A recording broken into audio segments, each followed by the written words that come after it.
Hello and welcome students. क्या हाल चाल है? उम्मीद करते हैं आप लोग काफी बेहतर होंगे और आपकी पढ़ाई भी बेहतर चल रही होगी। क्लास 10th वाले मुझसे बोल रहे थे कि सर हमारे लिए आप कुछ नहीं कर रहे हो। तो बेटा एक क्लास में डाल चुका हूं, उसको पहले देखो। और दूसरी क्लास मैं आपके लिए लेकर आ चुका हूं। बहुत ही मेहनत वाली क्लास है। इस क्लास को पढ़ने के बाद पेपर में अगर कोई क्वेश्चन ना आए तो आप मुझसे कमेंट कर सकते हैं और मैं लिख के दे रहा हूं, यहीं से पेपर आएगा। और अगर इससे कुछ भी बच जाए तो बेटा नाम चेंज कर दूंगा। समझ में आ रही है बात? आओ बिना देरी के शुरू करते हैं। हमारा दूसरा टॉपिक है हेरिडिटी एंड इवोल्यूशन। इसमें ऐसा क्या क्या खास होता है अभी आप जानोगे, अभी आप पढ़ोगे। जिस बच्चे ने अभी तक कुछ भी नहीं पढ़ा है, मैं लिख के दे रहा हूं 0 to 100% तक वो बच्चा जा सकता है। केवल एक क्लास देखनी है, 15 से 20 मिनट की क्लास है। ये वो क्लास है जो आपको एक एक घंटे में नहीं मिलती है, लेकिन आपको मैं 15 से 20 मिनट में देने को तैयार हूं। क्वेश्चन नंबर 1 से स्टार्ट करते हैं। कहां कहां आया है और कैसे कैसे आया है, आओ दिखाता हूं मैं आपको। Why is DNA copying essential in reproduction? 2008, 2018, 2019। भैया सीबीएसई के लिए भी ये इंपॉर्टेंट क्लास है, यूपी बोर्ड के लिए तो है ही इंपॉर्टेंट। तो समझ लो इस बात को। आओ इस क्वेश्चन का आंसर करते हैं। आंसर करने से पहले मैं जो आपको एक्सप्लेन करूं बस वो ध्यान से सुन लेना। अगर आपने वो सुन लिया तो कल्याण हो जाएगा आपका। सुनो, मैंने आपको बताया है कि जब जो पेरेंट्स होते हैं, आपके मम्मी पापा जो होते हैं, वो आपकी ही तरह दिखते हैं या आप उनकी तरह दिखते हो, इसका मतलब साफ है उनका डीएनए आपके डीएनए में यानी कि आपकी बॉडी में आ चुका है। यानी कि डीएनए में इंफॉर्मेशन स्टोर रहती है। और जो इंफॉर्मेशन स्टोर रहती है ना, जो इंफॉर्मेशन स्टोर रहती है, वही तो उनकी आगे आने वाली जनरेशन में ट्रांसफर होती है। सर कैसे होती है ये तो हमें भी नहीं पता। बेटा एक बात सुनो, ये होता है स्पर्म और ये होता है ओवम। जब ये दोनों आपस में मिलते हैं तब किसका फॉर्मेशन हो जाता है? जाइगोट का। जाइगोट का फॉर्मेशन हो गया ना। अब एक बात सुनो, ये डीएनए पापा का, ये डीएनए मम्मी का और ये बनोगे आप। इसका मतलब साफ है, मम्मी पापा का जो डीएनए होता है वो मिक्स होकर हम लोगों में आता है, तभी तो हम उनकी तरह दिखाई देते हैं। समझ में आ गई बात? अब कुछ लोग अगर चाचा की तरह दिखाई देते हैं तो भैया मैं इसलिए मैं कुछ कह नहीं सकता। हो जाता है कभी कभी, क्योंकि डीएनए की इंफॉर्मेशन एक से दूसरी जनरेशन में ट्रांसफर हो जाती है। इधर देखो, transmission of characters. DNA contains genetic information passed from parents to offspring. Offspring का मतलब होता है बच्चे, यानी कि मैं यहां लिख सकता हूं child. Next, maintenance of body design. It ensures that body design remains similar to the parents. तभी तो आप दिखते हो अपने मम्मी पापा की तरह। आओ आगे। Source of variation. कॉपिंग is not 100% accurate. अगर 100% एक्यूरेट होती तो आप अपने मम्मी पापा की तरह डिट्टो दिखाई नहीं देते, लेकिन आप तो कुछ अलग ही दिखाई देते हो, है ना। Minor errors lead to variations which are the raw material for evolution. समझ में आ रही है बात? कोई दिक्कत या कोई परेशानी यहां तक तो नहीं है? डीएनए हेलिक्स का डायग्राम ये है। और जो डीएनए होता है उसमें 4 नाइट्रोजनस बेस होते हैं, एडेनिन, थाइमीन और गुआनिन और साइटोसिन। ठीक है बेटा। अच्छा, ये दोनों जो लाइन सर बनी होती हैं ये किसकी होती हैं? न्यूक्लियोटाइड्स की बनी हुई होती हैं। न्यूक्लियोटाइड्स की। सर न्यूक्लियोटाइड्स क्या होते हैं? इसमें होती है बेटा शुगर होती है और नाइट्रोजनस बेस होता है और क्या होता है? फॉस्फेट ग्रुप होता है। तो समझ लीजिए ये जो न्यूक्लियोटाइड्स की 2 चेन बनी हुई होती हैं। आगे आओ। नेक्स्ट, अगला एक क्वेश्चन कंप्लीट। दूसरा देखो, one of the most and finest important question in UP board and CBSE. जो बच्चे अपनी एग्जाम की तैयारी को लेकर सीरियस हैं उनके लिए तो ये एक तरीके का रामबाण है बेटा। नहीं समझ में आएगा, जब पेपर हो जाएंगे तब समझ में आएगा कि सर ने तो पहले ही बता दिया। आओ इसको देखते हैं। Explain Mendel's monohybrid cross with a chart. तो देखो इधर 2012, 16 और यूपी बोर्ड में भी आ चुका है। तो मैं ये क्लास दोनों के लिए डिजाइन इसीलिए करके लाया हूं ताकि आप दोनों का फायदा होना चाहिए, एक का नहीं होना चाहिए। आओ एक्सप्लेनेशन। जैसे ही हम क्या करते हैं, इधर देखो, मैं जैसे बताऊं वैसे देखना, उसके बाद आपको सारी चीजें समझ में आ जाएंगी। यहां पर दे रखा है F1 जनरेशन, यानी कि 2 जनरेशन बनती हैं, है ना। 2 जनरेशन, एक तो होती है F1, एक होती है F2। F1 वाली जनरेशन में क्या होता है?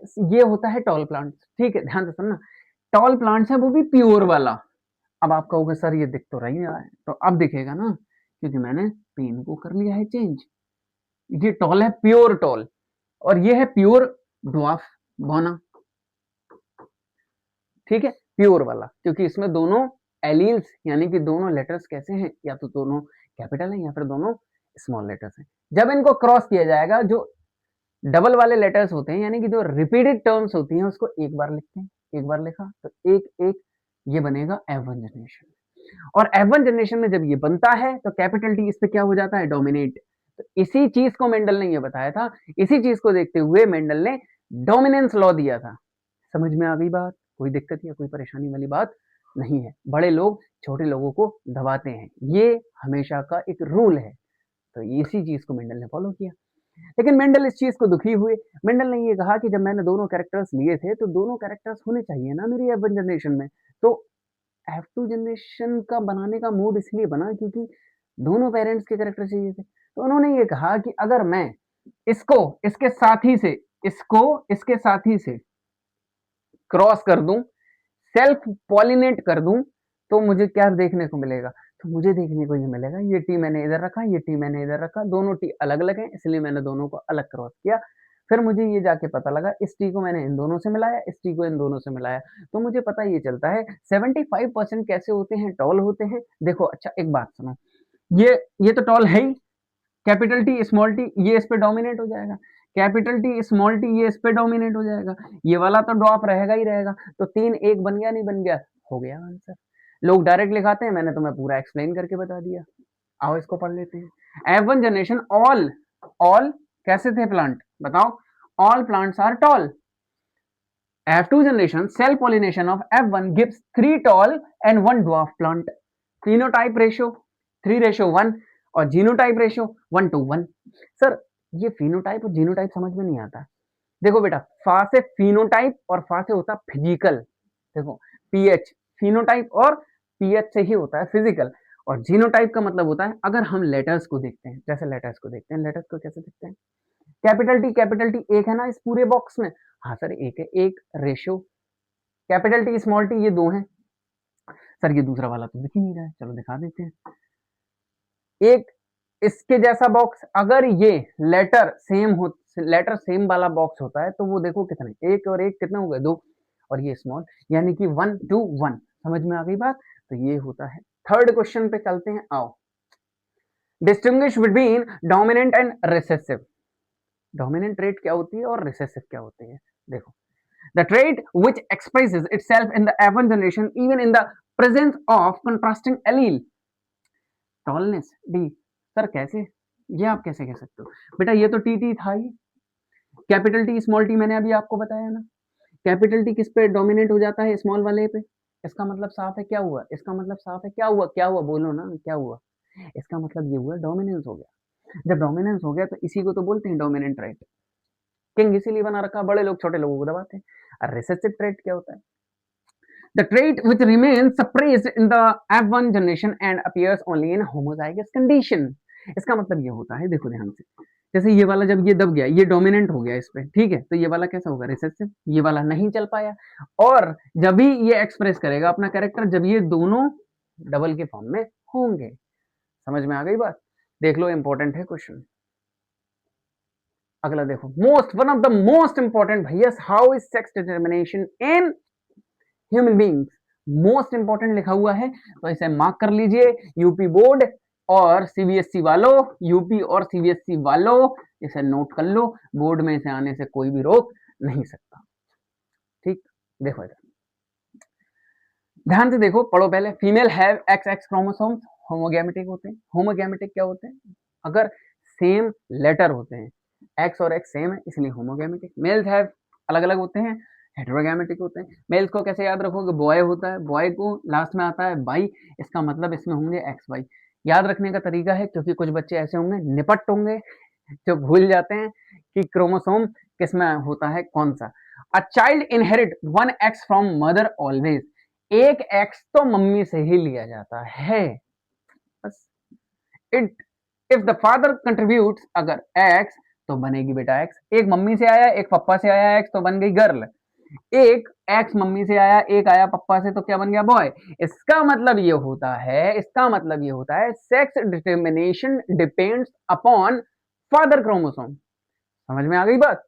Thus the father determinates the sex of the child। ठीक, अब सेक्स का मतलब ये है, तुम अलग ही निकालते हो बेटा। सेक्स का मतलब होता है बेटा मेल और फीमेल। ठीक, ध्यान रखना। पेरेंट्स यहाँ दे रखा है एक्स वाई, देखो इधर दोनों एक्स और वाई, मदर एक्स और एक्स।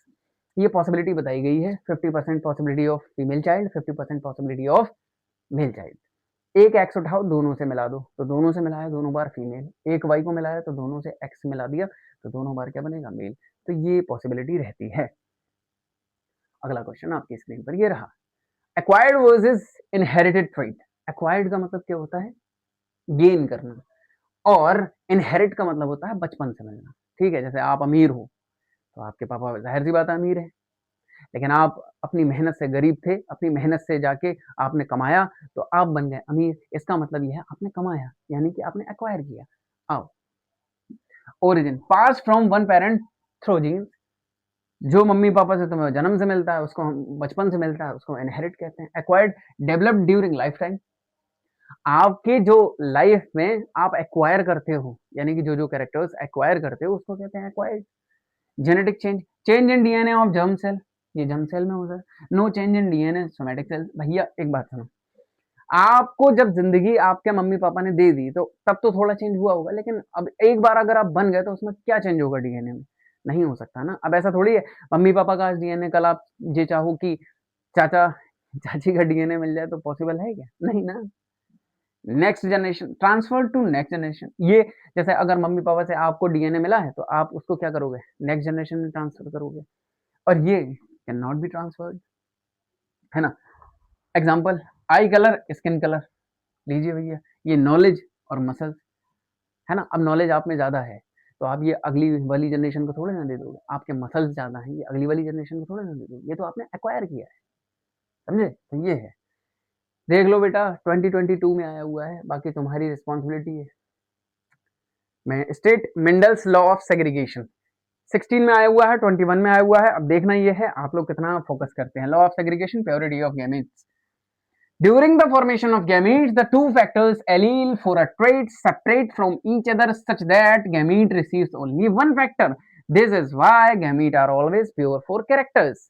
अभी जो मैंने स्ट्रक्चर पढ़ाया था, जैसे कैपिटल टी और स्मॉल टी लिया था ना, तो इस कंडीशन को आप ढंग से देखिए। इस कंडीशन तो देखने के लिए जब आपने इसका और इसका प्रोडक्ट बनाया था तो एक यहां से लिया था, एक यहां से, एक यहां से। इसका मतलब यही है कहने का, during the formation of gamete the two factors, यानी कि ये जो फैक्टर्स दिख रहे हैं, ये एलील जो आपको दिख रहे हैं, इसे हम कहते हैं एलील। ये जो एलील आपको देख रहे हैं फॉर सेपरेट, सेपरेट हो जाते हैं other such that a gamete receives only one factor. यहां से एक फैक्टर, यहां से एक फैक्टर, कोई दिक्कत तो नहीं है। ये था इनका लॉ। अगला देखते हैं, इधर देखो, phenotypic ratio of dihybrid cross. भाई साहब super super duper hit, most important, या तो मोनोहाइब्रिड क्रॉस या फिर डाइहाइब्रिड क्रॉस आपको देखने को जरूर मिलेगा, जरूर मिलेगा। मैं फिर कह रहा हूं बेटा, क्योंकि इन दोनों के अलावा इस चैप्टर में से कुछ भी नहीं है। Sex determination in human being, या फिर ये, या फिर मोनोहाइब्रिड क्रॉस, या फिर डाइहाइब्रिड क्रॉस आपको जरूर जरूर देखने को मिलेगा। आओ फिर बिना देरी के शुरू करते हैं। ऑब्जर्वेशन अगर आप देखोगे तो मेंडल ने क्रॉस किससे किया था, round yellow seeds with wrinkled seeds. इसका मतलब ये था कि जो कैपिटल वाले लेटर्स थे, यानी कि जो आरआर थे, उन्होंने राउंड येलो को लिया था। देखो, जो कैपिटल आर लिखा है उसका मतलब होता है राउंड, जो कैपिटल वाई लिखा है उसका मतलब होता है येलो, और यहां पर जो राउंड का उल्टा होता है, राउंड का उल्टा मुरझाया हुआ होता है ना, तो मुरझाया हुआ इन्होंने स्मॉल आर आर से ले लिया, फिर कैपिटल वाई का स्मॉल वाई, यानी कि इन्होंने येलो का उल्टा क्या ले लिया, ग्रीन। समझ में आ गई बात? कोई दिक्कत नहीं होनी चाहिए। अब F1 जनरेशन में कैसे थे, ऑल राउंड येलो। कैसे थे मैं बता दे रहा हूं, कैपिटल आर। अब कहोगे सर ये कैसे हो जाएगा? बेटा कैपिटल आर इस पे डोमिनेट कर जाएगा, कैपिटल वाई इस पे डोमिनेट कर जाएगा, और जो मैंने बताया है उसको आप ऊपर देख लीजिए, कोई दिक्कत तो नहीं है ना। आओ आगे, F2 generation, 4 types of phenotype appeared, 9332, बस खत्म, 9331, 9331, 9331, ऐसे याद कर लो। कैसे? राउंड येलो थे, राउंड ग्रीन थे, रिंकल्ड ग्रीन थे, रिंकल्ड येलो थे। ठीक, कोई दिक्कत नहीं है। ऐसे करके बना हुआ है, आपको नहीं समझ में आएगा क्योंकि सर आप समझा दीजिए, तो समझा देते हैं हम। जैसे मेंडल ने क्या काम किया, देखो आर आर वाई वाई को लिया, आर आर वाई वाई को लिया, अरे बोलो, अरे बोलो, ये लिया ना। उसके बाद F1 जनरेशन, अभी मैंने आपको पीछे जब बना के दिखाया था, ये जब दोनों सेम होते हैं तो एक आर ले लिया जाता है, ये जब दोनों सेम होते हैं एक आर लिया जाता है, और जब ये दोनों सेम होते हैं एक वाई। इसका मतलब साफ है ना, एक आर यहाँ से, एक वाई यहाँ से, एक आर यहाँ से, एक वाई यहाँ से। अब कुछ नहीं करना है, इधर से एक आर को उठाओ, दोनों वाई से मिला दो, इधर को एक आर से हटाओ, एक इधर को एक आर उठाओ और दोनों से मिला दो। ये वाला आर है, इससे नहीं मिलाना, इससे मिलाना है सबसे पहले, फिर इससे मिलाना है। मतलब ये है, एक में घर से मिलाओ, फिर एक बाहर से मिलाओ, मतलब जिंदगी में दो से सेटिस्फाई रहो। समझ रहे हो, मेंडल ने ये बताया। तो यही तो बना हुआ है, आर को वाई से मिलाया तो ये बन गया, आर को वाई से मिलाया तो ये बन गया, आर को वाई से मिलाओ तो ये बन जाएगा, आर को वाई से मिलाओ ये। जो कंडीशन यहाँ है वही कंडीशन यहाँ है। यहाँ पर आर से आर को मिलाओ, आर आर, वाई और Y Y Y, R R Y Y. देखो इधर ध्यान से देखो, पूरी टेबल आप कंप्लीट कर सकते हो। आगे आओ, अगला देखो, एक्सप्लेन ऑर्गन विद एग्जाम्पल। भाई साहब super duper hit important question mark कर लीजिए। 2026 में जो भी मैं स्लाइड्स में लेके आया हूं, ये सारे इंपॉर्टेंट क्वेश्चंस हैं। उम्मीद है आपका जो फ्यूचर है यही ब्राइट बनाएंगे। आप भी फ्यूचर मेरा ब्राइट बना सकते हो, चैनल को सब्सक्राइब करके, वीडियो को लाइक करके। समझ रहे हो ना बेटा मेरी फीलिंग्स, तुम नहीं समझोगे। Organs that have the same basic structure and origin but perform different function. इसका मतलब ये होता है उनकी ओरिजिन तो सेम हुई है, लेकिन लेकिन लेकिन लेकिन काम अलग अलग है। जैसे अभी बताता हूं मैं आपको, जैसे हम लोग हैं, हम लोग हाथ है हमारे पास, हम लोग काम करते हैं, ठीक है, खाना खाते हैं। लेकिन अगर इसी इसी को अलग तरीके से देखो तो कोई एनिमल है, एनिमल क्या करेगा, वो चलने का भी काम करता है, आप हाथों से थोड़े ना चलते हो। तो यानी कि हम दोनों की ओरिजिन सेम है, लेकिन कैसे हैं, कैरेक्टर्स अलग है। हमारे में भी रेडियस, अल्लाह, ह्यूमरस वगैरह होती है, लेकिन उसमें चीजें अलग अलग होती हैं और उनका काम कैसा होता है, अलग अलग। आओ इसके एग्जांपल्स पढ़ते हैं। Four limbs of frogs, lizards, bird and human. Bird, sir bird कैसे, बर्ड बेटा मैमल की सीरीज में आता है, आप 11th क्लास में इसमें डिटेल में पढ़ोगे। जो मैमल्स होते हैं वो बर्ड्स और ह्यूमंस दोनों में होते हैं। लेकिन एक बात सुनो, बर्ड्स क्या है, पंख होते हैं उसके पास, हम लोगों के पास हाथ होते हैं, वो उड़ता है, हम लोग क्या करते हैं, काम करते हैं। इसका मतलब साफ है, जिसकी ओरिजिन सेम होती है, जिसकी ओरिजिन सेम होती है, याद रखना, जिसकी ओरिजिन सेम होती है और क्या होते हैं, फंक्शंस कैसे होते हैं, अलग अलग होते हैं, होमोलोगस ऑर्गन बन जाते हैं।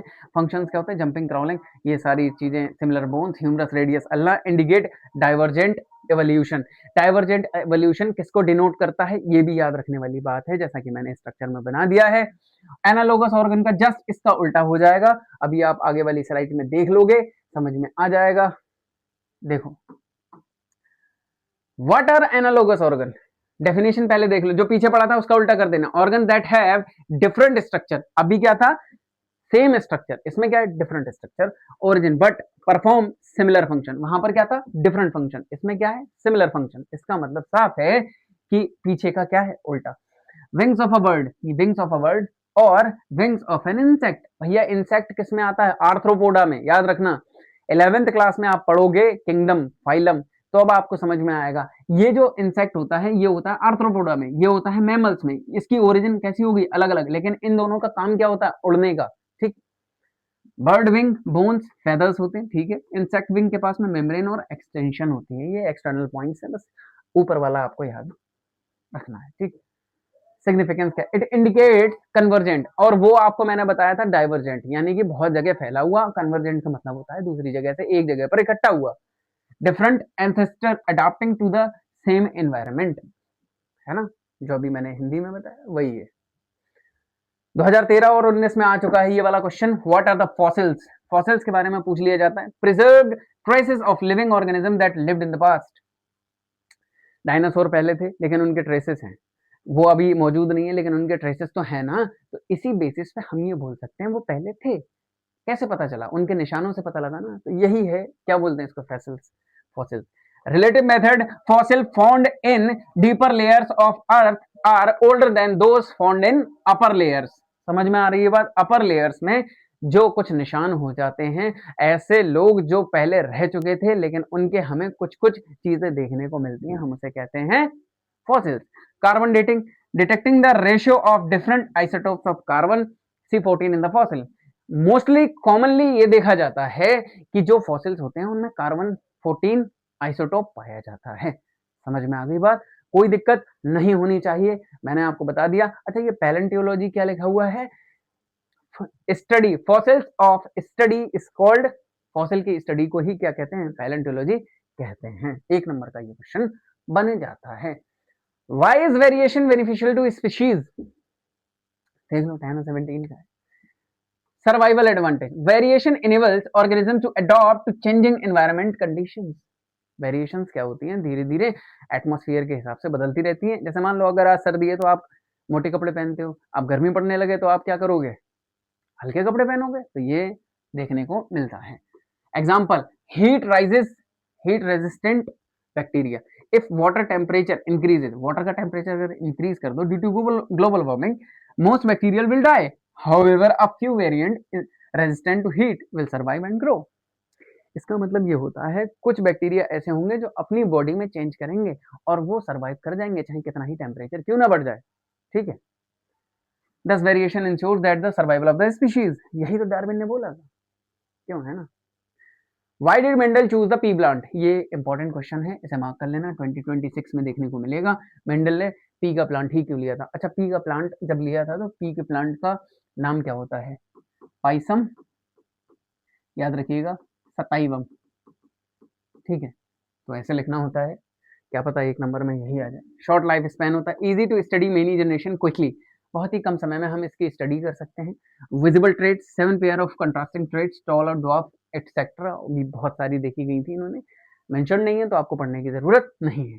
Pollination, naturally self pollinated but allow us, मतलब ये नेचर में सेल्फ पॉलिनेट करते हैं लेकिन इसमें क्रॉस पॉलिनेशन भी पॉसिबल होती है।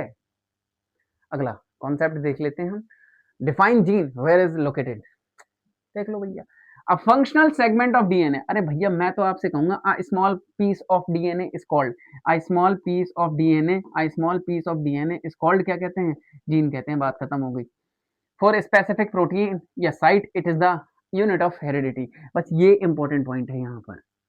A small piece of DNA is called gene and it is the functional unit of heredity, जो बचपन से मिलती है। लोकेशन कहाँ होती है? Genes are located on chromosome, ये क्रोमोसोम्स पर लोकेटेड होते हैं inside the nucleus of the cell. Concept अभी बता दूंगा। एलील के अल्टरनेटिव फॉर्म्स ऑफ जीन, अभी जो पीछे आपने पढ़ा है यहाँ पर भी लिखा हुआ है टी एंड स्मॉल टी। देखो ध्यान से, सेल होती है उसमें न्यूक्लियस होता है, न्यूक्लियस में क्रोमोसोम, क्रोमोसोम में डीएनए, डीएनए के बाद क्या आता है? जीन। समझ में आ गई बात? अगर वीडियो पसंद आ रही हो तो भैया लाइक कर दो और बाकी तुम्हारी चॉइस। और यहाँ पर जो मैंने ऑल द बेस्ट यहाँ पर लिखा है ना, keep revising, focus on diagram and ratios, ये याद रखना। यानी कि ये मोनो है, ये डाई हाइब्रिड क्रॉस है। बाकी मिलते हैं नेक्स्ट वीडियो में। अगर वीडियो पसंद आई हो तो लाइक करना और चैनल को सब्सक्राइब करना मत भूलना। मिलते हैं नेक्स्ट वीडियो में और नेक्स्ट टॉपिक को कमेंट करिए।